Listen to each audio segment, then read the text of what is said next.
What you are viewing is the reconstruction of a dream, the Amber Room, in Catherine's Palace in St. Petersburg, Russia. The original room may be lost forever, but through the joint efforts of two former vicious adversaries, Russia and Germany, the room has been recreated. The leaders of the two traditional European superpowers, Vladimir Putin of Russia and then Premier Gerhard Schroeder of Germany, came together as part of St. Petersburg's 300th anniversary. Such was the intensity of their conflict in World War II, the act was considered part of the continuing healing process between the two countries. Some landmarks have a history so rich, colourful and painful that its story sometimes overshadows the landmark itself. Since the early 18th century, the original Amber Room represented a joint effort of German and Russian craftsmen. Both countries maintained an interest.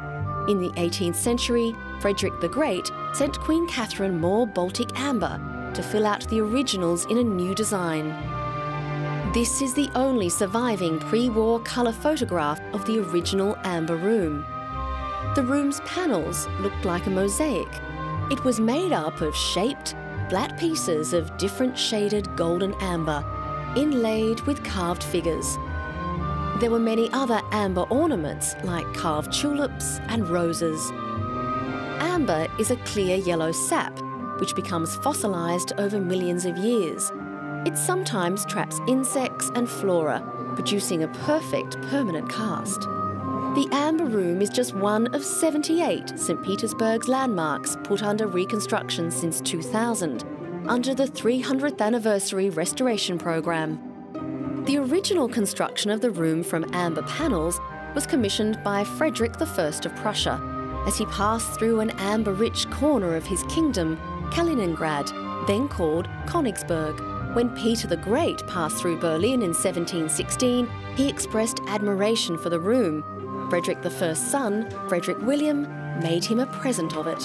In the 1750s, the room was installed 30 years later in the Catherine Palace, where it was extended by placing mirrors between the amber panels, transforming an intimate parlour into a grand chamber of 100 square metres. To me, this room means the greatest part of my life. I put into this work a major part of my life, emotions and feelings of the young person who came here within his skills and capabilities. I grew up here, and I have become an artist craftsman.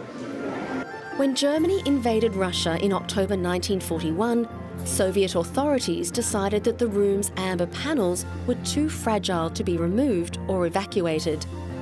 They were, however, removed by German troops and carried off to Königsberg, now Kaliningrad.